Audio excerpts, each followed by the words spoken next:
Alexa, what's time now? The time is 3:07 a.m. Alexa, what's the date today? Today is Thursday, June 1st. Alexa, very good morning. Good morning. They laugh with us when we are happy, cry with us when we are sad, and worry about us, well, always. This global day of parents. How about sending a ton of love to your most selfless supporters? Hey my beautiful people, so as you can hear that today is Global Parents Day. So it's a day to honor and appreciate the love, care and support that our parents provide us every single day. तो सभी के parents को ढेर सारा प्यार. And आज के दिन की शुरुआत मेरी सुबह 3 बजे ही हुई, लेकिन मेरा रूटीन कुछ ऐसा ही रहता है कि मैं सबसे पहले उठ के अपना मॉर्निंग रूटीन फिनिश करती हूँ, क्योंकि बिना शार लिए अगर मैं पढ़ने बैठ जाऊँ तो मुझे नींद आती रहती है. तो इसलिए मैं सबसे पहले ही शार ले लेती हूँ उठने के बाद, और उसके बाद फिर अपना पहला स्लॉट स्टार्ट करती हूँ. तो आज मैं अपने पहले स्लॉट में पढ़ रही हूँ NIOS की जो PDF है, जो कि मैं आप सभी के साथ में अपने टेलीग्राम ग्रुप में शेयर करती ही हूँ. सारे ब्लॉग्स जो मैंने शेयर किए हुए हैं तो उसको ही मैं रीड आउट करती हूँ, और जो मुझे इम्पोर्टेंट पॉइंट्स लगते हैं वो मैं अपने नोट्स में नोट डाउन कर लेती हूँ. और क्योंकि यूट्यूब पे या कहीं पे भी कोई भी फ्री ऑफ कॉस्ट नहीं पढ़ाया हुआ है इसे, तो इसीलिए मैं पेड कोर्सेज की बजाय यही प्रेफर करती हूँ कि ऑथेंटिक रिसोर्स अगर मुझे मिल जाए तो मैं उससे अपनी स्टडी करती हूँ. तो PDF is a best source. तो यहाँ से मैं अपनी जो NIOS की का पार्ट है वो मैं कवर कर रही हूँ.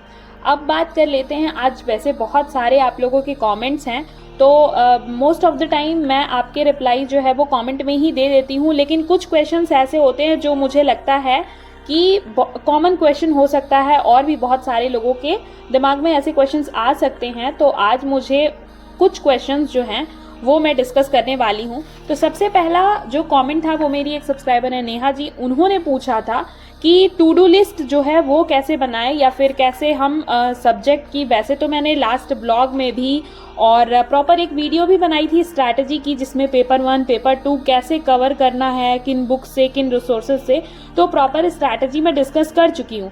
लेकिन उनका कहना था कि जो टू डू लिस्ट है डेली क्या पढ़ें, वो टास्क डिसाइड नहीं हो पाता है. जो सब्जेक्ट हमें पसंद है वही पढ़ते रह जाते हैं.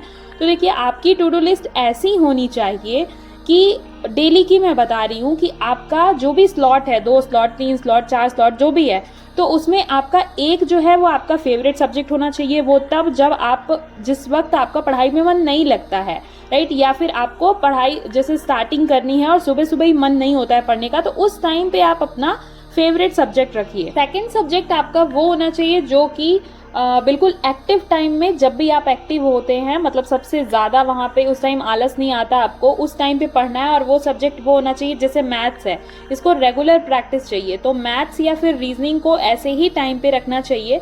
रीजनिंग तो हर रोज़ थोड़ा भी अगर आप क्विज वगैरह भी सॉल्व करते हैं तो उससे भी चल जाएगा काम, लेकिन मैथ्स को अगर आपका मैथ्स वीक है तो स्पेशली ऐसे टाइम में रखें जब आप प्रॉपर एक्टिव रहते हैं. एंड डेली रखना है, मतलब जो भी आपका सबसे वीक सब्जेक्ट है, सपोज दैट किसी का पेडागॉगी पार्ट 2 का, मतलब वो एक अच्छा पोर्शन कवर करता है और वो अगर वीक है आपका, तो वो आप डेली के लिए रख लें जब तक आपका वो पोर्शन कंप्लीट नहीं होता है. तो लाइक मैथ्स अगर कंप्लीट नहीं हो रहा है तो जैसे मैं डेली मैथ्स को रखती हूँ कि वो मेरा एक सब्जेक्ट रहता ही है. एंड तीसरा सब्जेक्ट आपका ऑप्शनल होता है या फिर स्विच करने वाला होता है, जैसे कि इंग्लिश हो गया या GA वाला पोर्शन हो गया. तो एक दिन इंग्लिश पढ़े, एक दिन GA पढ़े. जैसे कल मैंने सोशल के लगभग, मतलब हिस्ट्री हो गया, ज्योग्राफी हो गया, ये सारे चीज़ें कवर की थी, तो आज मैं वो पोर्शन नहीं टच कर रही हूँ, है ना. तो ये स्विच वाला ऑप्शनल वाला सब्जेक्ट हो गया कि एक दिन अल्टरनेट डे पे जिसको आप पढ़ते हैं. तो ये 3 सब्जेक्ट्स तो आपके होने ही चाहिए. मैं अपने 3 स्लॉट्स में इसी तरीके से कवर करती हूँ. आफ्टर माई फर्स्ट स्लॉट मैं अपना मील प्रिपेयर करती हूँ, और ऐसे करती हूँ कि मेरा ब्रेकफास्ट और लंच का मील दोनों एक साथ प्रिपेयर हो जाए, ताकि मेरा टाइम जो है वो बच जाए और 10 o'clock तक मैं बिल्कुल फ्री हो जाती हूँ. सुबह उठने का सबसे ज़्यादा फ़ायदा जो है वो यही होता है कि ऐसा लगता है कि दिन कितना बड़ा है, एक एक वक्त आपको बिल्कुल मतलब पता चलता है. तो सेकेंड स्लॉट में मैंने क्वेश्चन प्रैक्टिस की है, जो जितना भी पढ़ा है वो सारी चीज़ें कितनी ग्रैस्प हुई माइंड में, वो रिटेन कितनी हुई, ये जानने का सबसे बेस्ट तरीका होता है. तो आप सभी के लिए भी एक क्वेश्चन है कि आप सभी मुझे बताएंगे कि अब्राहम मैस्लो और कार्ल रोजर, ये दोनों जो हैं वो साइकोलॉजिस्ट किस फील्ड से जो है वो रिलेटेड है। सेकंड क्वेश्चन की बात करूं, जो कि एक कॉमन क्वेश्चन बहुत सारे लोग पूछ रहे थे और आज मेरी एक सब्सक्राइबर पूनम जी ने भी मुझसे पूछा था कि कोर्स बेस्ट है, कोर्स परचेज कर लेना बेस्ट है या फिर सेल्फ स्टडी बेस्ट है। और घर में रह रहे हैं, बहुत ज़्यादा डिस्ट्रैक्शन हो रही है, फैमिली साथ में रहती है और पढ़ाई का टाइम नहीं मिल पा रहा है, डिस्ट्रैक्शन होती है, तो अब कहीं ना कहीं लग रहा है कि कोर्स परचेज कर ले फिर पढ़ाई अच्छी होगी। तो देखिए, ये आपकी प्रॉब्लम का सॉल्यूशन नहीं है। अगर आपके पास प्रॉब्लम ये होती कि मोस्ट ऑफ द टॉपिक या सब्जेक्ट आपको समझने में दिक्कत हो रही है या वो समझ नहीं पा रहे हैं, आप क्वेश्चन नहीं लग रहे हैं, तो फिर आप इस पे सोच सकते हैं कि सेल्फ स्टडी से बात नहीं बन रही है, कोर्स परचेज करें। लेकिन अगर घर से रिलेटेड ऐसी डिस्ट्रैक्शंस हैं तो फिर वो आप कोर्स भी परचेज कर लेंगे तो भी वो बहुत ज़्यादा बेनिफिशियल नहीं होगा, क्योंकि सबसे ज़्यादा इंपॉर्टेंट तो सेल्फ स्टडी है। कोर्स लेने के बाद भी आपको सेल्फ स्टडी तो करनी ही पड़ेगी, तभी जाके कुछ होगा। तो इसके लिए आप ये कर सकते हैं कि you have to create a schedule and stick to it. आपको अपने स्टडी टाइम को एक डेडिकेटेड टाइम देना होगा कि इस मेरे स्टडी का ये टाइम है। And you have to communicate to your family also कि आपको उनकी सपोर्ट की, उनके अंडरस्टैंडिंग की ज़रूरत है।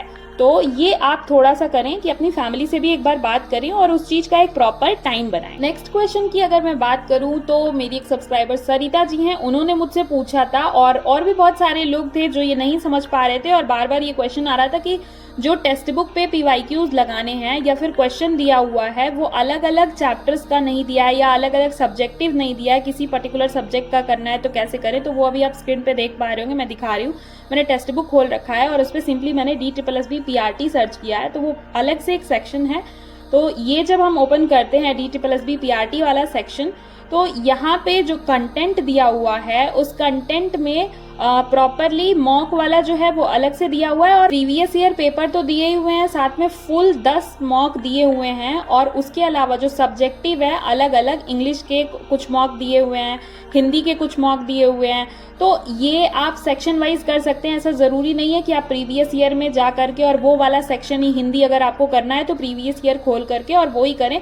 वही क्वेश्चंस ये अलग से प्रैक्टिस सेट में जो डाल रखे हैं ना, जब आप क्वेश्चंस लगाएंगे और प्रीवियस ईयर वाले क्वेश्चंस भी लगाएंगे, मैच करेंगे, तो आपको खुद ही पता चलेगा कि वो सेम ही क्वेश्चंस हैं और उसके अलावा एक्स्ट्रा क्वेश्चंस भी टॉपिक वाइज, चैप्टर वाइज दे रखा है हर सब्जेक्ट में।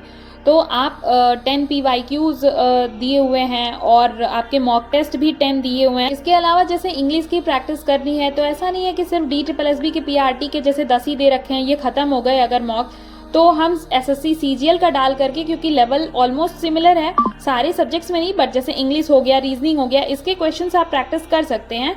तो आप वो वहाँ से भी CGL के क्वेश्चंस भी प्रैक्टिस कर सकते हैं।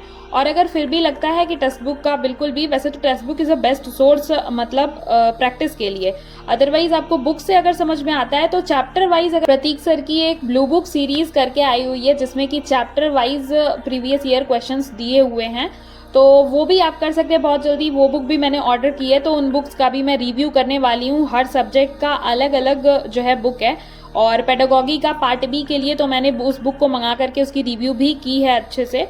और बाकी जो सब्जेक्ट्स हैं उनके बुक की भी रिव्यू मैं जल्दी ही आपके साथ में शेयर करूंगी कि कैसी है वो बुक, तो वो भी आप ले सकते हैं। And if you are visiting first time on my channel, so please do subscribe my channel and अपने फ्रेंड्स के साथ भी, अगर आपको मेरी वीडियो इंस्पायरिंग या मोटिवेशनल लगी, इन्फॉर्मेटिव लगी, तो अपने फ्रेंड्स के साथ जरूर शेयर करें। So after completing my second slot, मुझे आज शाम में थोड़ा कुछ मीठा खाने का मन हो रहा था, तो मैंने बनाया हलवा सूजी का। और आप सभी के इतने सारे कॉमेंट्स आ रहे थे तो मुझे लगा कि उनका रिप्लाई करना भी बहुत ज़्यादा ज़रूरी है, क्योंकि कुछ क्वेश्चंस बहुत कॉमन, बहुत फ्रिक्वेंटली आ रहे थे। सो बढ़ते हैं back to our next question. तो आज का अगला क्वेश्चन जो है वो है, जो कि बहुत कॉमन था, कई बार पूछा जा रहा था, और आज मेरी एक सब्सक्राइबर नीलम जी हैं, उन्होंने भी मुझसे ये क्वेश्चन पूछा कि उनके साथ में एक छोटी सी बेबी है अभी और साथ ही घर के भी काम होते हैं, तो इस टाइम मैनेजमेंट कैसे करें, और घर के काम करने के बाद बहुत ज़्यादा थक जाते हैं तो कैसे पढ़ाई को मैनेज करें, कैसे DSSB की प्रिपरेशन को कंटिन्यू करें। तो देखिए, you have to maximise your productive moment, right. मतलब जब भी ऐसा बहुत सारे टाइम होंगे, वो पॉकेट ऑफ टाइम आपको ढूंढना होगा through out the day when your baby is napping और इंगेज्ड, है ना। कभी खेल रहा होगा, कोई ऐसा मोमेंट होगा जब किसी के साथ वो खेल रहा हो या फिर वो सो रहा हो, तो उस मोमेंट पे आप अपना टाइम यूटिलाइज कर सकती हैं। छोटे छोटे टाइम्स, आप बहुत ज़्यादा कंटिन्यूअस स्टडी तो नहीं कर सकती हैं, लेकिन आपको थोड़ा सा स्मार्ट वर्क करना होगा जिस वक्त आपका फ्री टाइम हो। बहुत बार ऐसा होता है कि घर में जिनके पास बेबी नहीं होता है, घर में काम होते हैं, घर में इतने सारे लोग होते हैं, चहल पहल होती है, तो हमें भी अपना एक टाइम ढूंढना होता है। जैसे अर्ली मॉर्निंग सभी सो रहे होते हैं तो उस टाइम पे, या फिर अगर ऑफिस गोइंग लोग हैं तो 10 बजे सभी चले गए, फिर फ्री हो गए, तो वो टाइम आपको अपने घर के टाइम टेबल के अकॉर्डिंग, शेड्यूल के अकॉर्डिंग ढूंढना होगा। And one more thing, that delegate and ask for help. ऐसा नहीं है कि that you don't have to do all alone, right?